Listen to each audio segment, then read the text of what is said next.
Olá, pessoal. Espero que vocês estejam bem. A gente vai começar hoje a série de vídeos, de língua portuguesa, com uma revisão geral da literatura. E para hoje a gente vai conversar um pouquinho sobre o humanismo, que é uma escola literária que vai marcar a transição entre a Idade Média e o Renascimento. Como já vimos anteriormente, as escolas literárias acompanham as transformações sociais, ou seja, aquilo que vai acontecendo na sociedade, de alguma forma, reflete, aparece nos textos literários. E com o humanismo isso não foi diferente. Em meados do século XV, a Europa estava passando por um período de grandes transformações. A gente pode marcar aqui nesse período a ascensão da burguesia, o mercantilismo, as trocas comerciais e um aumento da vida urbana. Esses fatos fazem com que a produção literária deixe de se circunscrever restritamente ao espaço da igreja, ao espaço religioso, e passe a tomar outros espaços dentro da sociedade. Que espaços são esses?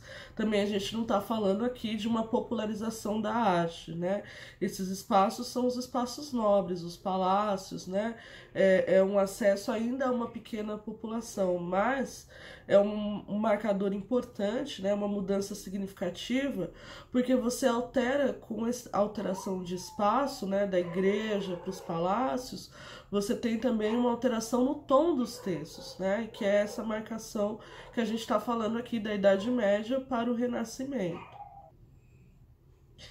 E essa marcação, essa diferenciação vai implicar no quê?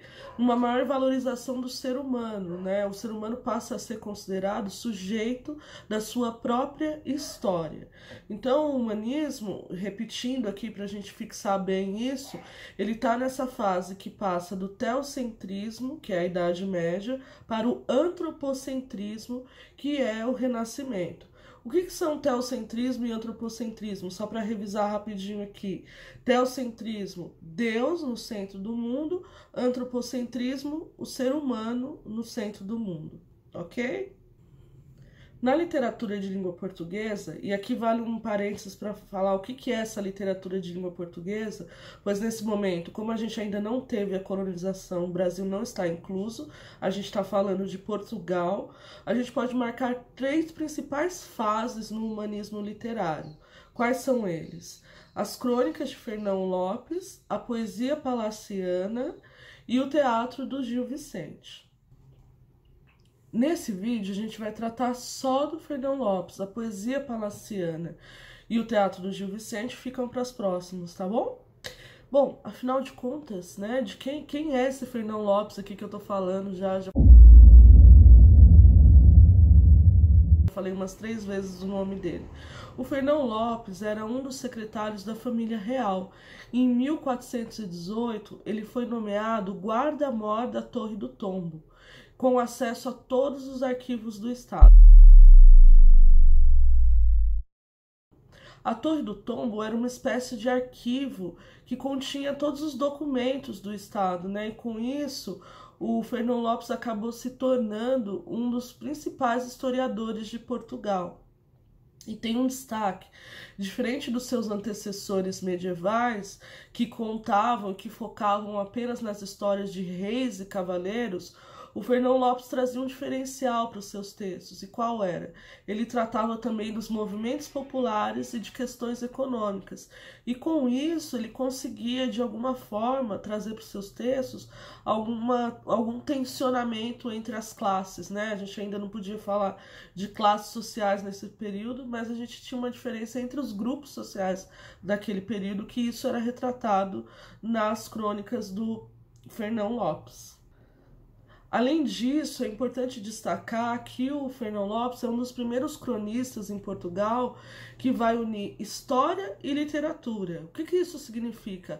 Apesar dele ser um historiador e estar manejando documentos, que ele teve acesso na Torre do Tombo, ele vai mesclar esses fatos históricos, esses fatos que efetivamente aconteceram em Portugal, com diálogos, com uma linguagem mais simples, e com isso ele cria também uma atmosfera mais literária para os seus textos. Para vocês terem uma ideia de como se dá esse estilo dele, como que se dá, como são o teor das crônicas, eu escolhi uma crônica, que é a crônica de Dom Pedro I, para ler um trecho para vocês. Essa crônica, ela vai narrar o momento em que Dom Pedro I vai açoitar os dois responsáveis, o que ele acreditava ser os dois responsáveis pela morte da Dona Inês. Esse episódio da Dona Inês de Castro, inclusive, vai aparecer lá na frente quando a gente estiver estudando o classicismo e a obra do Camões. Então, guarde esse nome aí, Inês de Castro, que ele vai aparecer mais de uma vez na história da literatura de Portugal. Eu vou ler um trechinho e depois eu comento para vocês, para a gente fixar um pouquinho como que era o tom dessas crônicas do Fernão Lopes, tá bom? A Portugal foram trazidos Álvaro Gonçalves e Pero Coelho. Chegaram a Santarém, onde estava o rei Dom Pedro, e este, com prazer de sua vinda, embora irritado porque Diego Lopes fugira, saiu fora recebê-los. E sanha cruel e sem piedade lhes fez pela sua mão meter a tormento, querendo que lhe confessassem quem e que participara na morte de Dona Inês, e que é que o seu pai tratava contra ele quando andavam desavindos por causa da morte dela. Nenhum deles respondeu a tais perguntas, coisa que agradasse ao rei, e dizem que ele, ressentido, deu um açoite no rosto de Pero Coelho. Este soltou-se então em desonestas e feias palavras contra o rei, chamando-lhe traidor, perjuro, algoz e carniceiro dos homens. E o rei, dizendo que lhe trouxessem cebola e vinagre para o coelho, enfadou-se deles e mandou-os matar.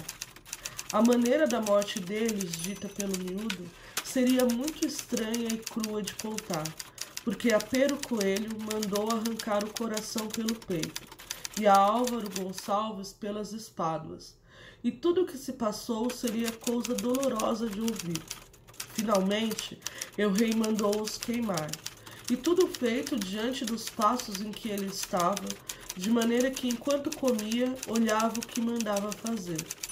Muito perdeu o rei de sua boa fama por tal troca, a qual foi tida em Portugal e em Castela por muito grande mal, dizendo todos os bons que a ouviam que os reis erraram muito, faltando a sua verdade, visto que estes cavaleiros estavam açoitados em seus reinos com garantia. Vocês lembram que eu havia dito que o Fernão Lopes se diferenciava, dos demais cronistas do período e seus antecessores também? Então, porque nas suas crônicas, além de narrar os fatos históricos, ele também fazia críticas, a quem tinha o poder nesse período. No caso aqui, a Dom Pedro e aos reis. E isso fazia com que ele se tornasse um historiador bastante respeitado no período. Também é importante a gente perceber nesse trecho, que depois que ele narra a crueldade com que o rei manda matar, os dois homens que ele acreditava serem, os responsáveis pela morte da Dona Inês, lá no parágrafo final, ele faz uma espécie de digressão histórica, condenando esse desrespeito a uma espécie de trato aí diplomático, de que se um preso estava guardado e cumprindo pena num país, num reino, o outro não poderia transferi-lo. No caso, o rei faz isso. Eles estavam em Castela e ele os leva para Portugal. E o Fernão Lopes faz uma crítica a isso. Então ele não só conta a história, mas também traz um olhar um pouco mais questionador dessa história. Bom, gente, por hoje é isso. Eu espero que vocês tenham conseguido pegar essas linhas gerais do humanismo. É claro que a gente vai voltar a falar sobre o humanismo quando estiver falando da poesia palaciana e do teatro do Gil Vicente, mas hoje a gente fez mais uma introdução, tá bom? E aí, no próximo encontro, a gente vai se aprofundar um pouquinho mais, olhar um pouco para as crônicas do Fernão Lopes e também corrigir os exercícios que eu vou deixar para vocês, tá bom? Até mais!